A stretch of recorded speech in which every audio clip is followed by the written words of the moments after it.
Anak-anak bosan, dan kadang-kadang bosan itu mereka mencari cara yang ya udah deh pokoknya aku jawab aja dah. Ini harus kita pahami, anak bosan. Mau tingkat TK kayak tingkat SD, tingkat SMP, SMA, mahasiswa bosan. Bosan. Apalagi anak-anak yang ekstrovert. Anak-anak ekstrovert ini anak-anak yang dia punya energi kalau belajar bersama-sama temannya atau di luar rumah. Dia baru ada energi. Dan anak ekstrovert itu asbun, asal bunyi. Menurut saya nggak semuanya yang begini ya. Menurut saya, karena anak-anak itu terbagi nanti ada watak ekstrovert, introvert, dan ambivert. Anak ekstrovert itu pasti bosan. Nanti dengan bosan, ya dia selalu mau cepat. Anak ekstrovert itu ciri khasnya mau cepat, mau lucu, mau dianggap, dan mau ketemu teman banyak, dan mau di luar. Nah sekarang pandemi lagi nggak boleh kemafain, ya. Dan asal bunyi memang. Jadi kalau tadi misalnya tadi ya contoh tadi ya yang tentang input, output, dan produknya apa, inputnya tangan. Satu harus ditanya dulu maksudnya apa. Maksudnya apa nih nak?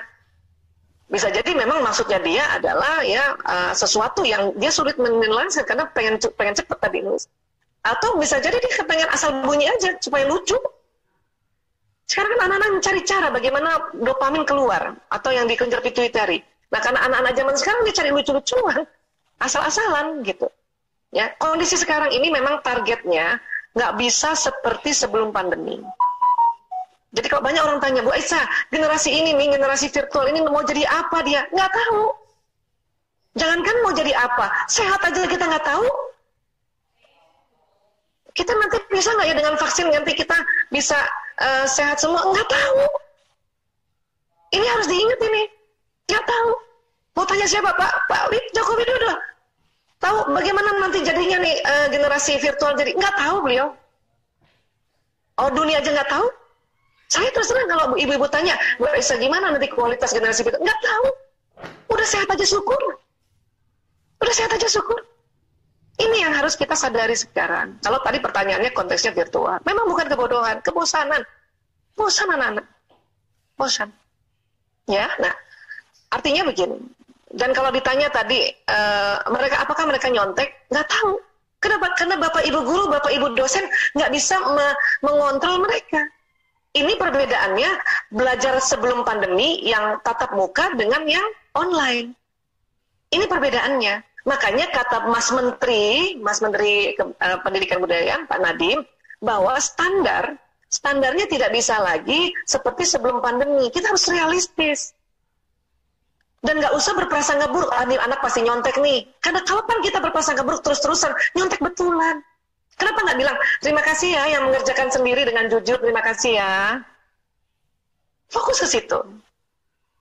Anak-anak yang dibilangin terima kasih dengan jujur, itu langsung tertentu tuh. aku nyontek, berarti bukan buat aku, terima kasih. Nggak apa-apa juga. Dan kalau nyontek terus kenapa? Sekarang ini memang generasi copas. Generasi copy paste, memang. Karena teknologinya memberikan kemudahan untuk copas. Generasi copy paste. Oh, jangankan anak-anak mahasiswa, kita kerja aja, misalnya kerja nih, ada pegawai kerja disuruh bosnya bikin surat, copy paste. Copy pastenya nggak pinter. Tanggal salah, bulan salah, marahin itu. Ini generasi copas. Kenapa? Teknologinya membuat kita mempermudah copas. Nah, apa sih yang mau diambil kalau dia copas? Pada saat dia copas itu kan nggak asal copas, dia ada kesempatan membaca. Nah pada saat kecepatan copy paste tapi dia membaca itu tersambung di otak. Kenapa copas? Karena sekarang informasi terlalu banyak. Kalau nggak dicopas, ketinggalan informasi. Zaman kita dulu informasi dikit, cuman tahu dari koran. Makanya kita ya waktu misalnya membuat karya tulis pada di kuliah, kita lihat buku kita ketik ulang. Kenapa? Karena memang saat itu hanya bisa lihat buku, belum ada teknologi untuk copas. Dan ilmu memang belum banyak. Sekarang, kenapa saya bilang generasi copas? Karena terlalu banyak ilmu, satu hari aja informasi banyak banget. Kalau dia ketik ulang, maka dia akan ketinggalan percepatan informasi lain yang masuk, maka dia copas. Nah, pada saat copas kita berharap dia copasnya itu dia baca. Ya kan? Nanti tinggal lihat, oh ini generasi copas, tapi ada copas yang cerdas, ada copas yang ceroboh. Copas yang ceroboh, dia nggak baca, mencopos aja tuh salah tuh tanggal, tahun, hari, salah. Oh, ini generasi copas yang cerdas apa? Dia baca rupanya, walaupun dia copas, dia baca. Kenapa? Nggak ada yang keliru. Begitu cara berpikir kita. Memang tidak mudah karena kita bukan generasi ini. Inilah butuh kesadaran yang sangat luar biasa. Itu tadi dari awal saya bilang, mereka nggak mau dibilang generasi yang tukang nyontek lah, generasi yang buruk dan sebagainya. Nggak mau, kenapa? Otak mereka, dia lahir di saat teknologi informasi begitu luar biasanya, ya, makanya otak langsung beradaptasi untuk bagaimana informasi yang cepat ini didapat. Copas. Saya juga kalau saya nih, misalnya disuruh bikin modul, saya copas loh. Terus terang, kenapa?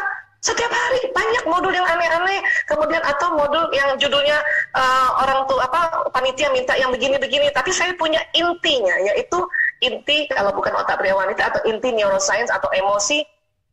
Tapi bahwa kadang-kadang panitia memberikan judul yang unik-unik, yang kadang-kadang unik-unik. Misalnya contoh ya, dikasih judul misalnya It's Okay Not to Be Okay. Saya taunya itu judul drama Korea. Iya nggak Mas Suci? Itu ada sahabat saya dia drama Korea, makanya kenapa judulnya drama Korea? Ya, saya secara searching lah itu. Oh, filmnya gini, terpaksa nonton film dengan cepat.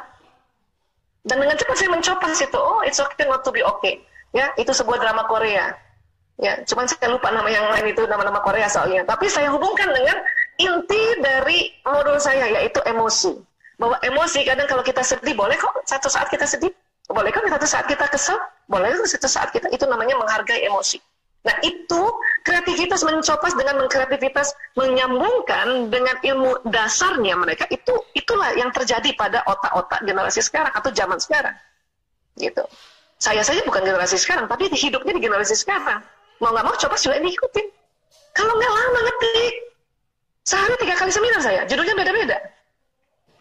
Kalau bikin baru lama ngetik, copas saja. Memang boleh copas kok. Nah, seperti itu maksud saya, ya. Bisa jadi, ya, kita ini harus open mind dulu, supaya kita tidak terlalu berat, gara-gara kita, anak-anak sekarang kok gitu ya, nggak, kalau kayak gitu nanti kita berat, ya. Memang ada anak-anak kayak gitu karena ada watak-watak, ya. Ada introvert, ambivert, dan extrovert. Extrovert itu kurang lebih 30%. Ya. Ambivert juga sekitar 25%. Introvert 40%, 45%. Yang suka gitu tuh yang anak-anak ekstrovert dan anak-anak ambivert. Katakannya 50%. 50% masih juga karena introvert, anak introvert itu yang semua sempurna. Maka dia kalaupun dia lihat juga copas, sekali copas sekali dia ketik sendiri. Karena introvert, karena dia sempurna. Dia nggak mau asal. Itu ada 40%, 45% di populasi. Ya, dimanapun seluruh dunia. Nah, buat anak ekstrovert dan ambivert itu separuh ekstrovert, separuh introvert, itu kondisi sekarang itu bikin energinya nggak ada. Energinya nggak ada. Dia nggak boleh keluar. Energinya nggak ada. Makanya daripada tugas gue nggak selesai, ya sudahlah yang bisa aja lah dengan teknologi kayak gini. Itu dulu kita harus pahami juga. Ya, supaya apa? Supaya kita nih seorang guru, ya, seorang guru ini, ya, mau apa istilahnya ya, dengan berbaik sangka begitu, itu diterima oleh sinyal anak-anak. Ya.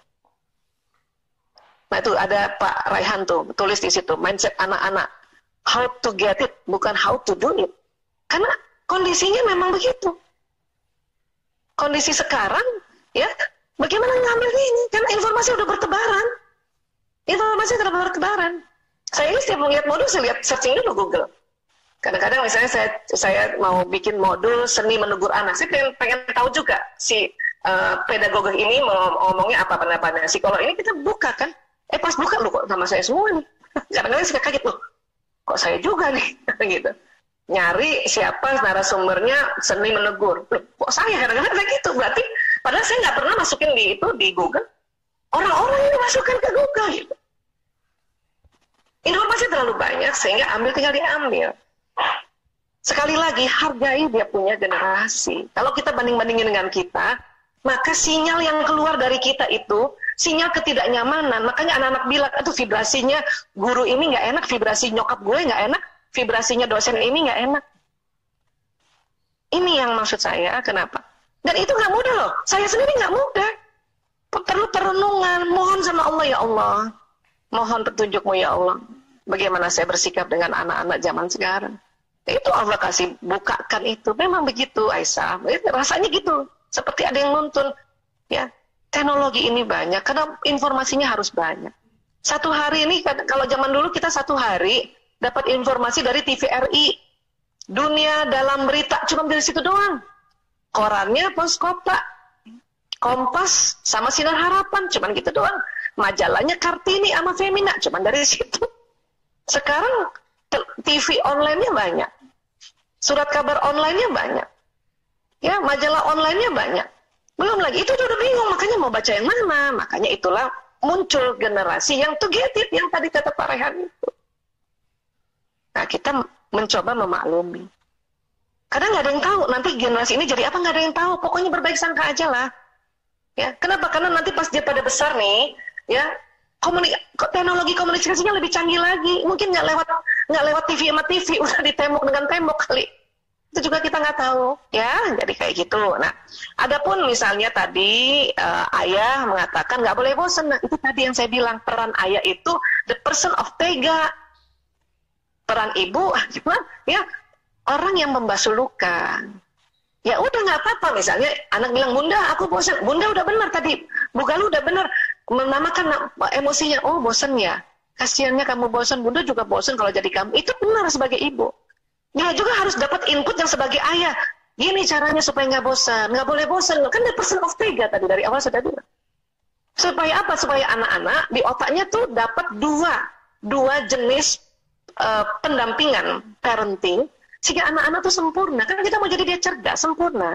Hanya memang nggak mungkin masih TK dia langsung sempurna, masih SD langsung sempurna, SMP. Kapan dia sempurna? Nanti pas mati, pas meninggal. Kita tuh baru dinyatakan selesai itu cara berpikir dan berperasaannya pas meninggal. Supaya orang yang datang pas kita meninggal, oh ya ibu ini nih luar biasa, dia lembut tapi tegas. Oh bapak ini luar biasa, ya dia tegas tapi lembut, gitu. Ya, jadi sekali lagi, Bapak, Ibu, sahabat-sahabat, terima kasih Bu Galuh tadi memberikan pemahaman seperti ini supaya saya bisa menceritakan juga apa yang saya pikirkan, apa yang saya punya prinsip-prinsip atau sikap. Ya, adapun Bapak Ibu mempunyai sikap prinsip yang lain, itu boleh. Tapi kalau karena yang ditanya saya harus begitu. Supaya apa? Supaya di dalam rumah, ya bahagia saya itu lebih banyak dalam 24 jam. Kalau perlu 22 jam saya bahagia. 2 jamnya aja yang sedih, kesel gitu loh. Ya, kenapa anak-anak juga bingung mau diapain, Bu? Bingung dia. Ya. Kalaupun misalnya kita kan kalau ini aja sepakat aja orang tua, yuk kita masukin aja anak-anak. Ntar dulu virus corona tuh ada loh. Saya aja, tim saya ini kena semua. Makanya dari kemarin saya juga selalu hati-hati, swab berapa kali, ya, dan jaga kesehatan. Yang biasanya saya bikin modul sampai tengah malam, saya langsung cepet tidur. Pokoknya habis sholat isya langsung tidur. Ya itu saat ini begitu ya. Jadi sekali lagi sahabat-sahabat Bapak Ibu semuanya, ya saat ini memang adalah masa-masa luar biasa, masa-masa unik. Makanya ada istilahnya new normal. Mari kita tingkatkan permakluman kita, pemahaman kita. Ya kalau kesel pun berbaik sangka, ya tarik nafas, istighfar perbanyak, ya. Karena apa yang kita sangka kan nanti terjadi. Ya mudah-mudahan ini bisa sedikit, ya walaupun nggak bisa banyak menjawab ya karena pertanyaannya juga banyak dan waktu.